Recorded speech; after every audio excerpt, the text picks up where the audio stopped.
Hello, Tamir Dortal. You are a prominent right-wing podcaster from Israel. You're probably the person that I can think of that is the most connected, both intellectually and I guess you have phone numbers also of people from the Israeli right wing, including members of Knesset, which is the Israeli parliament. And I wanted to have this conversation with you today and to hear some from you to get and also show the international audience what you guys think and say. And I was also hoping to maybe confront you with some things that bother the, shall we say, Palestinian narrative, because I've spoken to many Palestinians about these issues, and I will actually be very happy to hear your responses to these things. So, hello, nice to have you here. And Hello, thanks, Zoran. Sure, you're welcome. The thing that's, I guess, on most people's minds today is what's going on in Gaza right now. So I guess what I should start by asking is, I don't suppose that you believe that there is a genocide going on in Gaza right now, do you? And if there is a genocide, well, it's the worst genocide ever, because almost nobody, like almost no civilian casualties, got killed in a massive way or in some other way. And if there was a massacre or there was a genocide, so I don't really understand why the Palestinians don't want to go, to Egypt or to other places, or why do the Palestinians don't evacuate some places of the Gaza Strip to places that are more secure, to places that IDF tell them, you should go there in order to protect your life from damage that might happen to you while we fight the terror. So I judge people by their actions and not by what they say in the media. So if the Palestinians are saying in the media there's genocide and they act as if there is no genocide and they don't even go to safer places, so I believe their actions and not the talking points. Okay, so a couple of things about that. First of all, I guess the romanticized Palestinian perspective on that would be, first of all, the last time we left, we regretted it for generations. This is what they will refer to. This is how they would describe 1948. And another thing that one could respond to you would be, you're actually suggesting, first of all, ethnic cleansing, and also Egypt won't have them, right? Nobody would have them essentially. So you're saying, well, maybe you should just leave, but Egypt won't open the border. And in fact, I I'm believe not. that. I'm not saying they just leave. They should just leave. I'm saying that if I was threatened by genocide, I would leave. But how can you leave if the borders are closed and guarded with, lethal force? So the people that accused Israel, the Israeli army, in a genocide. So what are they actually saying?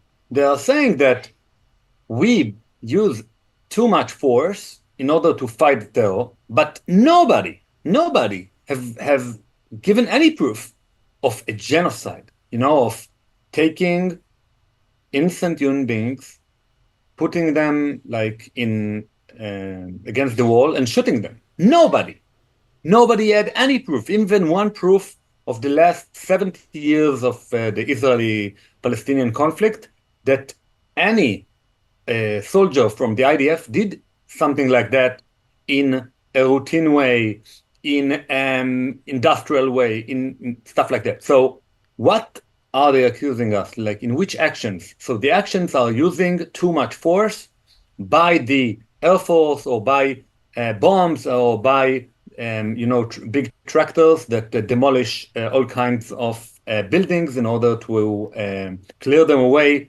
because they have bombs, because they have terrorists inside. But the Israeli army told those people, the people that are close by to places that are going to be bombed in few hours or in few days, you should be evacuated to a safer place inside the Gaza Strip, to open spaces. And until now, 150,000 civilians or terrorists, I don't know how to call them, from the northern part of the Gaza Strip hasn't evacuated themselves, even though they were given permission, they were given orders, they were given a clear evacuation path. Even the IDF didn't check all of them. They told them, you can leave, and we are not going even to check your ID. So why don't they evacuate themselves from a place which they themselves say that there is a genocide in this place? So go to another place, go to an open territory. Why don't you go there? Some do. Do you and some think? don't. Okay, what do you personally think about these evacuation orders? You might say. Do you think that the IDF should evacuate civilians when acting in certain areas? I ask the people that say those claims, do you know another way to fight effectively in a city without evacuating the civilians? I don't. If you have an option, if you have an alternative, please tell us what's the alternative to fight in an effective way against the terrorists who hide themselves behind civilians without asking the civilians, you can leave. So you And then personally, we can say definitely that the people that are left, the people that don't leave this area are terrorists because all the innocent people should go to another place. So if you stay there in this area, you say you victimize yourself. Not you victimize you. You say I'm the one in charge of my situation because I didn't left. I know that the IDF said all the people that are going to stay are terrorists. So if you stay, you say, okay, so I'm a terrorist. By the actions you do, not by the words you speak. so okay, I have so many questions to pretty much everything that you're saying, and but first of all, what makes you basically what's preventing combatants to evacuate alongside the civilians, essentially, because it's guerrilla warfare. It's not like they're wearing any uniforms or carrying any identification badges or something like that. So that's the first question. And the second question is, again, what I initially asked you was, do you personally think that the IDF should evacuate the civilians? So I answer again. I don't know any more effective way Okay, so of not yes. killing civilians other than telling them you can go. It doesn't mean you have to go, and if you don't go, we kill you. No, you can go if you want to be safe. And why? And how do we make sure that only civilians are going to the safe zones? It's not perfect, you know. It's not a perfect way of conducting a war, but it's the best concerning the alternatives.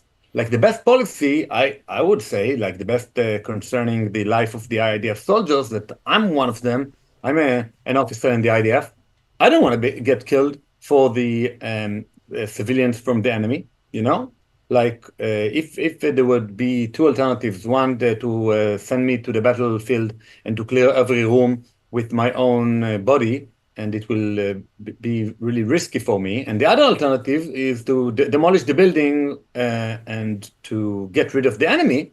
And it might cause maybe economic damage, or maybe a damage to someone's house or stuff like that from the enemy side.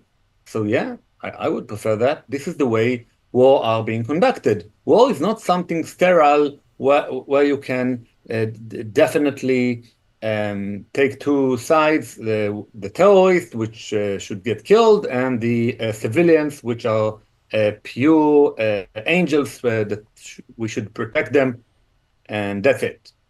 Actually, in a war, in any war, World War II, the war in Vietnam, the Cold War, in any war, the civilians always supported the combatants, the soldiers. If you don't have civilians that want to take care of the soldiers, so no army in the world could fight.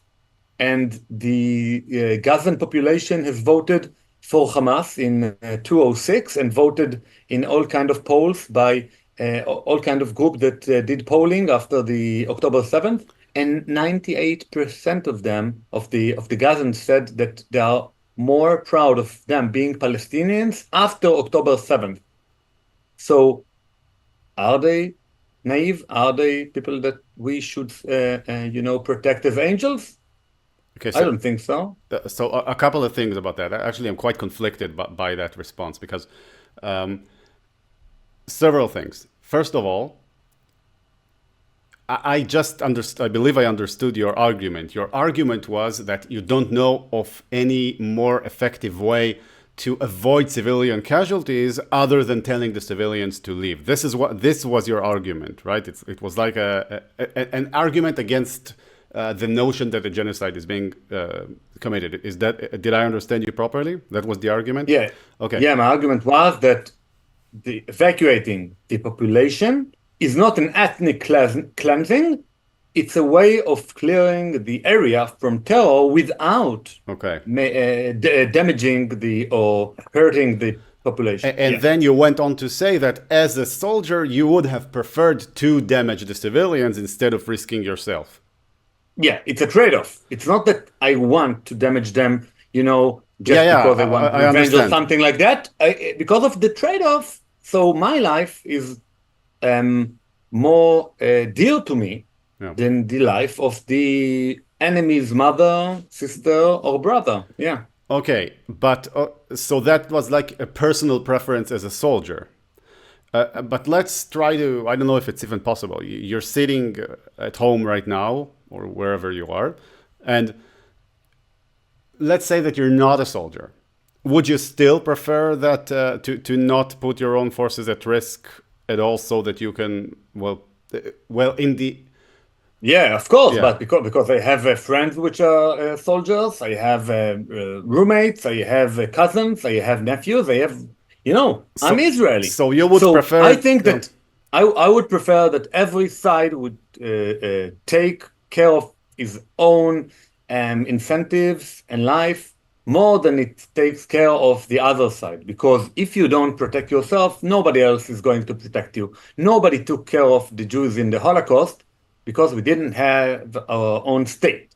So now we do have our own state, and we should take care of ourselves. We should care of ourselves. And if you don't care about yourself, maybe something is really wrong with your mental state and you should take medicine. But if somebody is, hates himself, he's on medications, right? He's on pills for antidepressants. So, yeah, my life is more worthy to me than the life of the enemy and the life that people that want to kill me or that, give out candies when October 7th happened and cheer for the terrorists which acted like the Nazis. Okay, you dropped something in there about the polling and how the Palestinians support Hamas and stuff like that. So what I usually hear in response to that kind of argumentation is, well, I hear people talk about the way that Hamas actually didn't win a majority of the votes in Gaza. So it's not really, well, it did create a coalition, but it didn't build a majority. I also hear arguments. No, but it's not true. It had the majority in Gaza. It has the majority in all the Palestinian Authority. But in Gaza, it had like a massive majority. In the other Gaza Strip, it was about 60-40 for Hamas. Okay. So another argument that I hear a lot is that apparently there's been something that there's been like documents that came out about how Hamas has probably faked its support numbers among the Gazans, something like that. I think the IDF published something like that they discovered. Do you know anything about that? No, if you will give me any kind of a document, I would be glad to comment about it. Maybe we can discuss this later. So, okay, so that's about the situation in Gaza. What do you think about the West Bank situation? Just to cue in our listeners or viewers, the Gaza Strip and the West Bank are what is referred to as the Palestinian territories. These are basically where the refugees of 1948 escaped into. So there's Gaza, which is currently ruled by Hamas, and there's the West Bank, which is ruled by the Palestinian Authority, which is mostly unfriendly towards Hamas. And well, there's when people say that Israel is an apartheid state, what they usually mean is, they talk about the West Bank. So, what do you think about that? I guess you're from Jerusalem, if I remember correctly. Is that? Yeah, actually, I'm from Jerusalem. I sit here right now in a place where was occupied by the Israeli army in 1967, more than 50 years ago. Oh, so you're in Eastern Jerusalem, yeah? Yeah, I'm in Eastern Jerusalem, Okay. just next to the Hebrew University, and actually there is no normative difference between this territory, the western part of Jerusalem, and Tel Aviv. But I'm not saying it like from an Israeli perspective. I do say it also from an Israeli perspective, but I'm also saying it from a Palestinian perspective. If you would look at the constitution of the Palestinian people of Ashraf, of the PLO, or Hamas, you wouldn't see a difference between the 1967 territories and the territories from Tel Aviv to Haifa to places like Emek Israel Israel or proper, places. that is what you're Yeah, referring to. like all of Israel for them in all of their maps is the same. They want to evacuate us. They want to murder us. They want to rape our women exactly here as they want in Tel Aviv. For them, it's all Dar al-Islam. And I know it's really terrifying to think of this war as a religious war, but it is what it is. It is what it is for them, you know?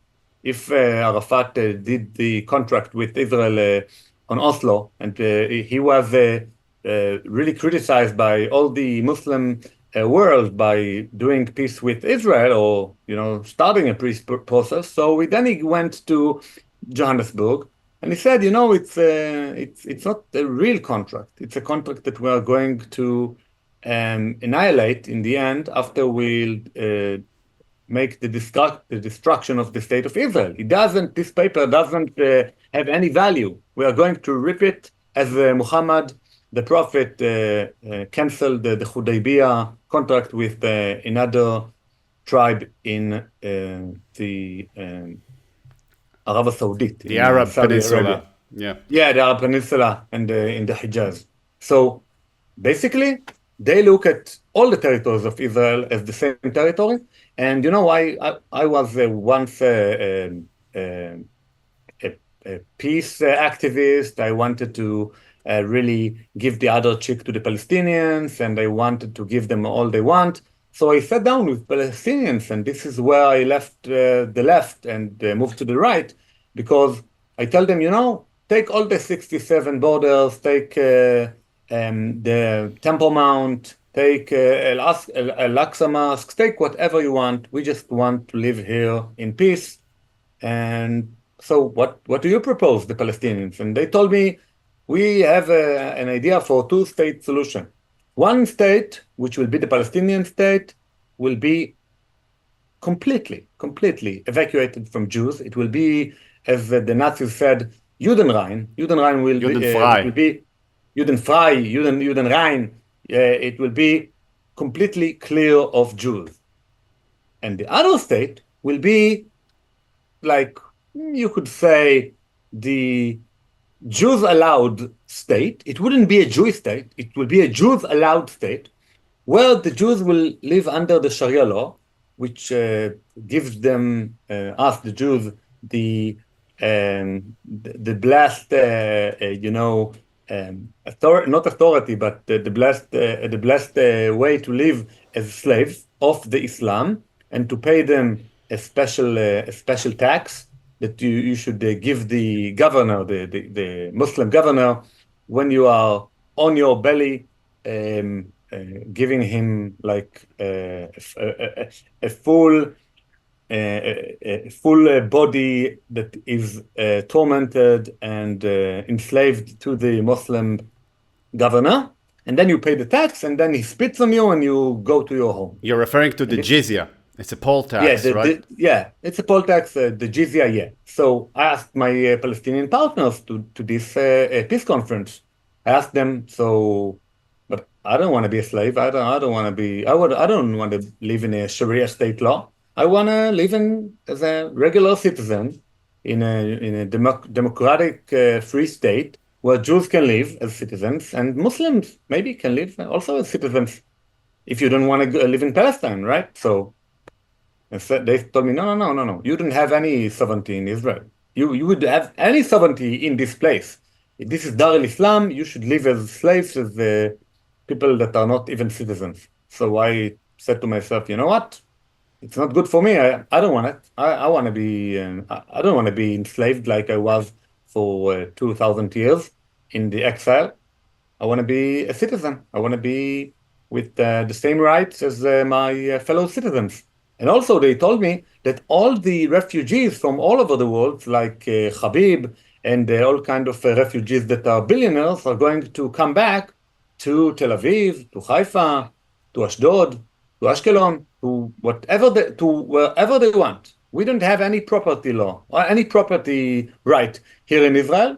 And a refugee can come to my house, even though it was built after he immigrated, and tell me, this is my house, I want it, and that's it. So there is no solution as far as the Palestinian side are concerned, because they don't want to say yes to any settlement where we can both live in peace. Don't want us to live in peace. They want us maybe to die in peace or RIP, but not to live here as a citizen with the same rights as they. Okay, so I would actually want to hear more from you about that topic, but I was asking you about the West Bank, right? Like about the allegation of apartheid. That there is the allegation is, if I'll try to steelman it, the allegation is that there are essentially two systems of law: the Jews living in the West Bank, what is called in Israel Judea and Samaria. These guys enjoy, well, basically the protection of the Israeli army, the IDF, and they also enjoy, well, the protection of the law, while the Arabs in these territories, they live essentially under military rule. That's what they call occupation, and the claim is that their lives are made substantially worse by that, and humiliating also by these double standards of the Israelis, essentially. So how do you view that situation? So basically, all what you said is false. It doesn't happen in reality. And again and again and again, I would judge people by the way they act and not by the way they tell you in the press. So Israel built a wall back in 203, 202, something like that. It built a wall in Jerusalem and in all the parts of the West Bank to separate in a security manner from the terrorists that on the other side of the fence. So many families, about 100,000 families, said that they not said, but actually immigrated inside Israel because they didn't want to live under the Palestinian Authority rule, because almost all of the 23 states of the Arab world are corrupted. They are not democracies. They are behaving in the most violent manner to their own people. The Palestinian Authority is not only corrupted, it also does a lot of inhumane and crimes against humanity, against its own population.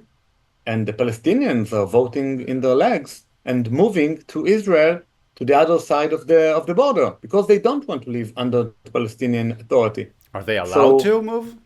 Is a person No, from Ramallah allowed to move to? No, of course not, but they marry some Palestinian Arab Israeli woman or man, and then they can move to Israel to live in Israel. Isn't there a law against that or something?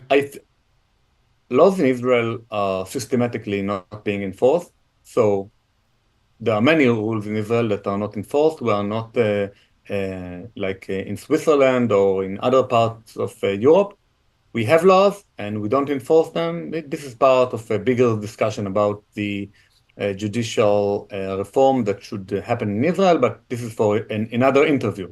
What I'm saying is that there are no two-class citizens. There are the Palestinians since the Oslo Accords in 1992, 93, 94, and 5, they live under the Palestinian Authority. They have their own government. This government can do lots of things. It can do all the things a normal government can do, uh, other than customs, which they have a special agreement with Israel because we want to have the same market. So they can't have their own customs, which are higher or lower than the Israeli economy. And they can't really build an army, a proper army. They can build only police, which is good for them, you know. We don't want to occupy them. We don't want to fight them. If they would fight terror, so I think that 90% of the Israelis wouldn't want us to go to Shechem, to Gaza, to Ramallah, or to any other place. And they have a proof for that. Places that are quiet in the Palestinian Authority, the Israeli army is not entering those villages or those cities. We only enter in order to fight terror. And places that don't export terror into Israel. So we leave them to live on their own. And actually, I think that most Israelis don't really want to govern them. We want them to live in peace, but unfortunately, they don't want to live in peace. They want to fight us and destroy Israel, and they pay the price for their will. So another question about that. Essentially, the situation you've described, if I understood it correctly, is that the PA, that's stands for Palestinian Authority, the PA governs most of the places in the West Bank, and that wherever the PA does its job properly, without any terrorist nests popping up, Israel has no interest in moving in there and doing things. Is that correct? It is correct. Okay, so my question was, do you believe that the PA should remain in power? Because I know that within the Israeli right wing, there's a strong sentiment that the PA, which is essentially, I guess you could say, it's something that's been birthed by the Oslo Accords of 93 or 94, that the PA should actually not exist and that the Oslo Accords were a mistake. So what is your take on that as the well, I know that you don't represent the Israeli right wing. I'm just curious, as someone who's deeply thoughtful and influential on this in the Israeli right wing space. Yeah, so again and again, I judge people only by their actions and not by their propaganda. And I judge the Palestinian Authority by their budget. And their budget is horrific. More than 30% of the Palestinian Authority budget is paying the families of terrorists who succeeded killing Jews for their brutal attacks against civilians. And this is what they do with their money. The Palestinian Authority is really poor. You know, they don't export anything to the world except terror. And what they do with their budget is supporting terror. And actually, it's much more horrifying than what I just said, because their budget, huge sums of their budget, is coming from my tax shekels, from my tax dollars, which means every time I buy like something like that or my microphone, I pay the Israeli government, and the Israeli government deploys every month or transfer every month millions and millions of shekels to the Palestinian Authority to pay them in order for them to pay the terrorists who succeeded killing Israeli. Is that true? That doesn't It sound is. like it could be true. Is it true? It's true. Google it, Yeah. the Palestinian Authority budget, and you will see that much of their budget is going to pay the Oh, I terrorists know about or this, their families. but But this is what I'm saying. This does is what I'm Israel saying. is Israel funding Yeah, it? it is. It is. It's from the taxes that we pay as Israelis. Most of the budget of the Palestinian Authority is from our tax dollars. It's not from their money. They don't have any money because much of the Palestinian Authority is really corrupted, so they don't really pay much taxes to the Palestinian Authority. Some families that are really close to the government, they are allowed to not to pay taxes, and some families which are not close to the government of the Palestinian Authority are paying, too much, and it's not an efficient way to collect taxes. So yeah, So how they do you don't have a make lot of. what is the way to, well, I want to say move forward, but let's put it, what is the way to make the situation better in your estimation? My estimation is to judge things by their incentives, and if we pay people in order to conduct terror attacks against Jews, so terror attacks will continue. And the first thing I would do if I was, you know, a good dictator for a day. So I would cancel the Palestinian Authority, which stimulates and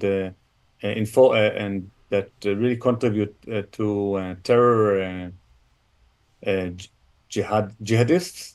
And if the money will stop being transferred to the terrorists and to their families, I think that the incentives of being a terrorist will go lower, and it could lead to a more peaceful environment. But if the Israeli Wait, so who government, rules? Who governs the Palestinian cities and civilians? There's a couple of million people living there, isn't there? Few millions. yeah, so I would maybe make elections in the cities.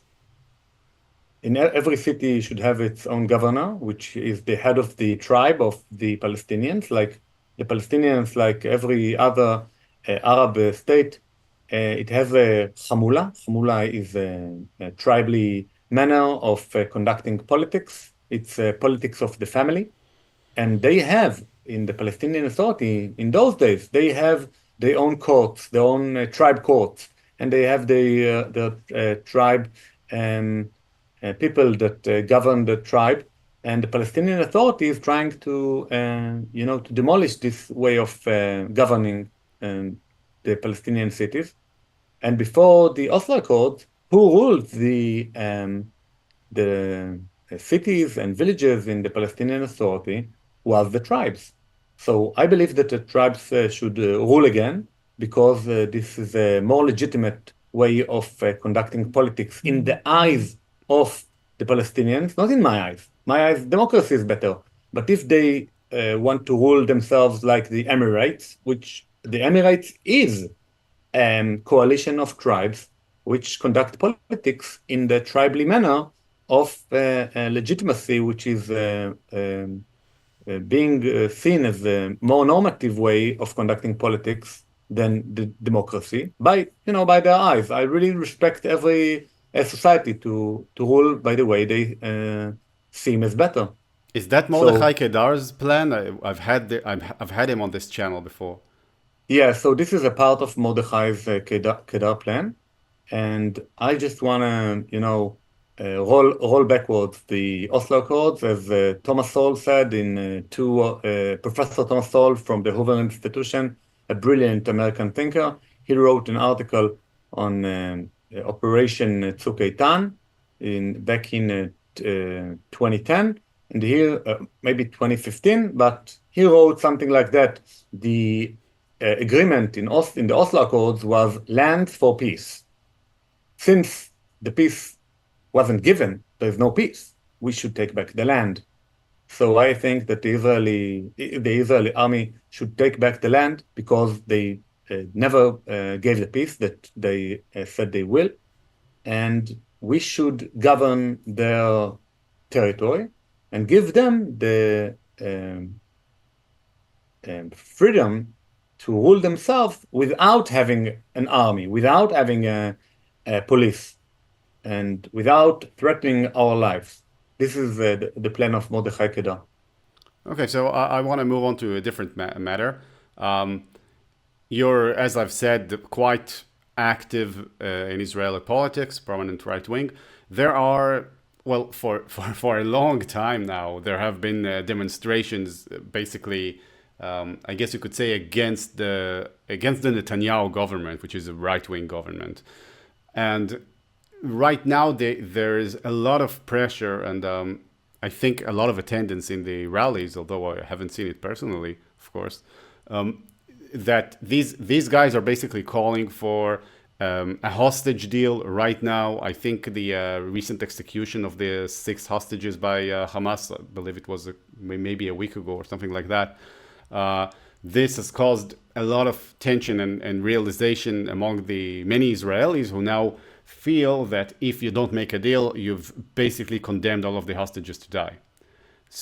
So, what is your opinion about that? Should there be a deal or should there be a ceasefire for the hostages? How do you view this whole situation? So time and time again, I'm for thinking of politics and of policy in a way of looking at incentives.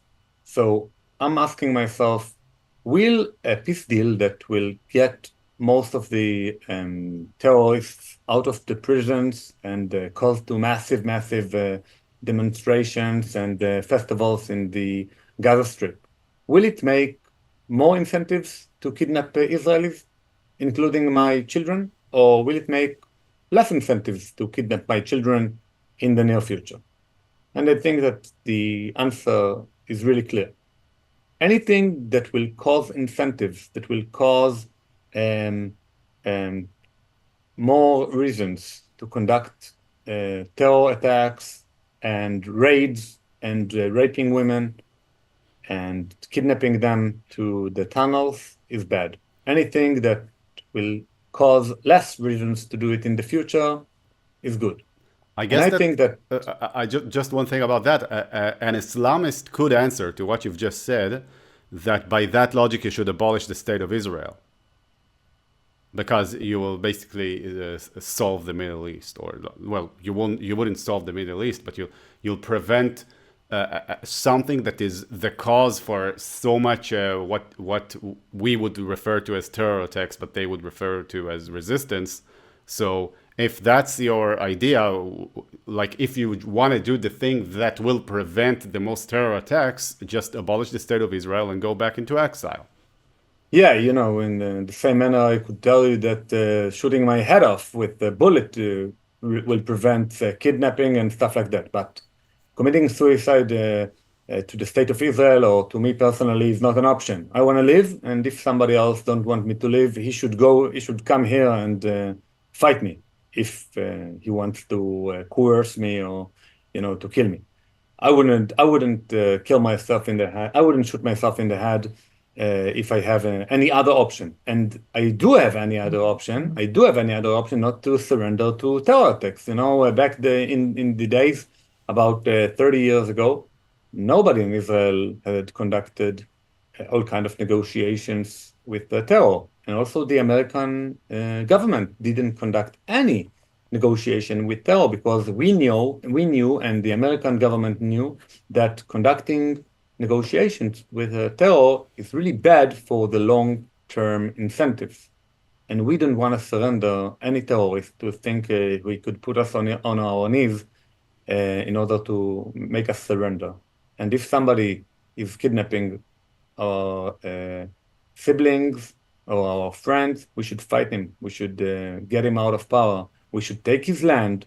We should kill him. We should kill his friends and his family, like we did to the Hania family, which was the head of Hamas that was assassinated by Israel or maybe by other forces that are close by to Israel. But yeah, I think Israel took responsibility for killing Hania and for killing all other terrorist leaders because we want them not to have bigger incentives to kidnap our own. And if they know that they are going to lose everything, I think that in order to save their own lives and the lives of their families, maybe they will let the hostages go. But we should make them pay. by force and by making them as a painful life as possible. So, do you believe that Israel should essentially forsake the hostages for the sake of advancing its long-term goals in this war? No, I don't think this is the trade-off. I think that the trade-off is not to pay, not to play by the rules. If they expect us to, forget about the hostages and only to fight them, no, we should fight them in a way that they will lose everything. That they have a way to save some of their incentives because they don't want to lose everything. And that because they know that Israel is really restricted by America and by the European countries and by the all kinds of Arab countries that want Israeli to maybe conduct a war in not in an efficient way. So we can't really, in an effective way, threaten them not to go by the laws or by the way um, diplomacy is played. But if the Gaza Strip don't have fuel for a few days, all the tunnels are going to be full of water. Because tunnels in Israel, especially in the place where it's really close to the shore, is filled in water in a really fast way. Because if you don't have generators who can pump the water out, it will be full of water. And if it will be full of water, all the terrorists have to go outside the tunnels. But Israel had denied the access of fuel only for 1 month. And then, you know what happened? The terrorists from Hamas wanted to bring a lot of hostages back because they needed the fuel. But you know what? Lots of countries in Africa don't have fuel every day. And nevertheless, nobody is saying that there is a crisis in Africa and all the fuel of the world should be donated to an African countries where they don't have electricity and fuel. But Israel can, I think, without hurting anyone human rights, deny fuel from those parts of Gaza that have tunnels. And this way we can win the war without soldiers being killed, without hostages being killed, and all the people will get out of the tunnels because it will be flooded. And why isn't this happening? Because of international politics. Because this is the way to win the war. And I think that the Biden administration don't want Israel to win the war to such an extent. And it's really sad that they are thinking of elections while there are really situations of human rights, of women that are being raped, of an Islamic terrorist government that is ruling, maybe, to their perspective, innocent population. But they want to live, they want to win the Michigan Arab vote, and I don't blame them. They are politicians, and this is the job of politicians to win the votes of the people and not doing always the rational thing to do. All right, I want to move on to something quite different. What does it mean that, okay, what does the fact that Israel is a Jewish state, what does that mean to you? To me, in my heart, much, but like in policy wise, almost nothing. Almost nothing. The Arab citizens in Israel are equal citizens. Actually, there is an affirmative action forward towards the Arab population. There are more Arab doctors than Arab Jews. There are more Arab engineers than Arab Jews, concerning the size of the population, because about 80% of the population in Israel is a Jew. So if you have more than 20% of Arab doctors, it's more than the size Yeah, of their so you population. have more doctors per capita in the Arab Yeah, sector. Okay, exactly. And so and and they get sometimes in some places free electricity, free water. okay, so I want to stop you again because I think what I want, the answer I want you to give me is how you think that it should be, not how it is as you perceive it. What do you think should be when you define Israel as a Jewish state? Like, is there anything that you think should be more Jewish about Israel and is not Jewish enough? Actually, not, because I really believe in the classical liberal philosophy, which is, even if you want something to happen, like I really believe in the Torah, I really believe in Jewish law, but the way of helping Jewish law thrive, and the way of helping Judaism to be more loved by the Israeli population is not to enforce Judaism, but is to live and let live, you know?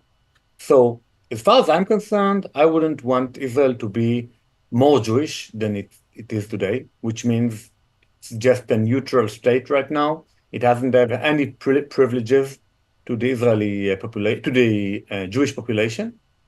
And the reason I don't want more privileges to the Jewish population in Israel is because I love Judaism, and I know that if it will be enforced with force on the Jewish population or other population, it will make Judaism something that is really disliked, something that people really hate. And I want people to love Judaism. And this is the reason I would keep the state of Israel as it is right now. So, two things about that. You said that there are no privileges or benefits to be specifically a Jew in Israel, but I think Palestinians would answer differently to that. I think, first of all, they would say, well, if you're a Jew, you can move to Israel, which they can't do. Like the classical argument would be that maybe someone would say, look, my grandfather lived in Jerusalem, and here's this Jewish guy from New York whose generation hasn't touched this land in 1,000 years, and he gets to go to Israel if he wants to, while I can't. So that's one benefit, I guess you could say, of being a Jew. And another benefit would be probably in the West Bank, because as we've said, the claim is that there are basically two sets of laws, one for the Arabs and one for the Jews. So how do you see that? But I already answered that there's no two separate laws, one for Israelis and one for Jews and one for non-Jews. I already answered this question about the two sets of laws. So this is false. This is completely not true. We gave the Palestinian Authority the sovereignty to rule its own people. Okay. And Arab Israelis, which are Israelis from a Muslim descent or from a Christian descent, are as citizens as me. Actually, they don't have to go to the army. I spoiled 3 of my best years in order to go to the army. I was paid about $200 a month, and in the same time, an Arab Israeli is going to university, which is funded by the state, is going to work and getting the salary that he was working for. What about the part about coming to Jerusalem, let's say, from the example that I've just given? They can come to Jerusalem whenever they want. Can they live in Jerusalem? Of course.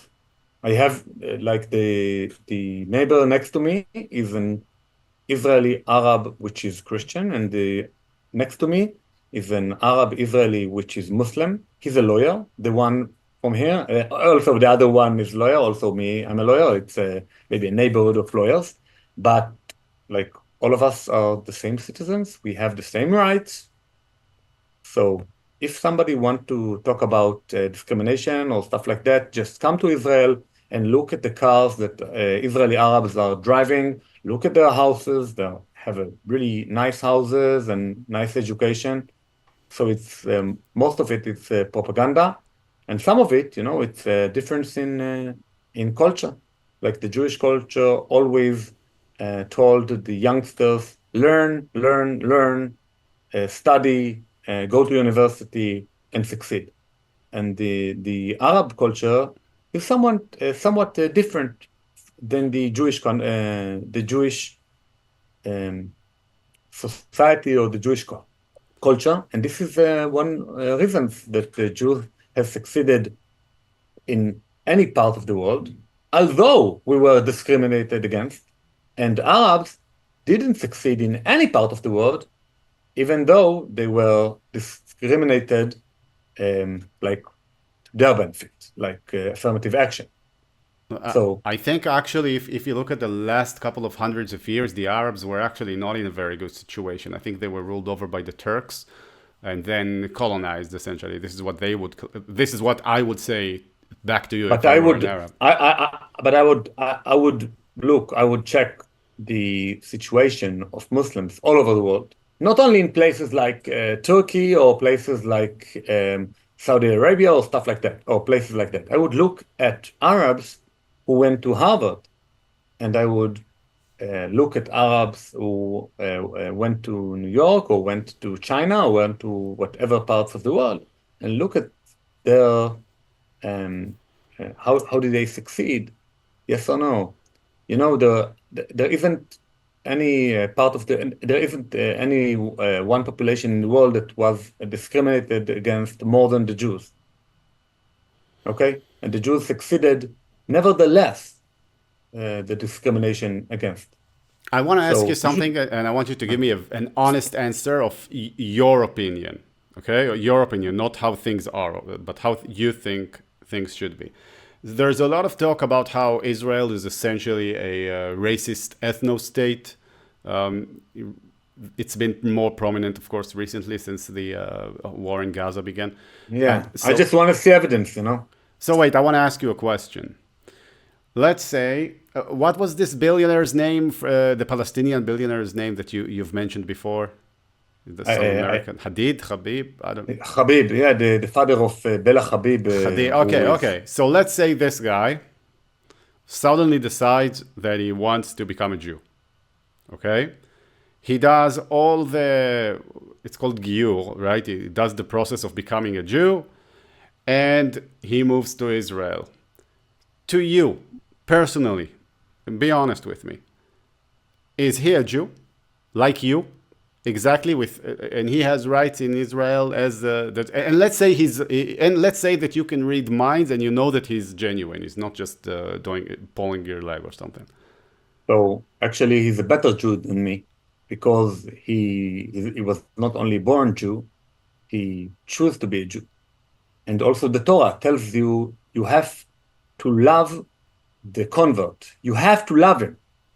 You shouldn't just um, act towards him in a polite way or not to discriminate against him. You have to love him. You have to rejoice him. You have to hug him, not like literally hugging, but you have to help his family, help him in an economic way. You have to feel as if he's part of your family and the Jewish people. So the law of halakha, the Jewish law says a really magnificent things about converts.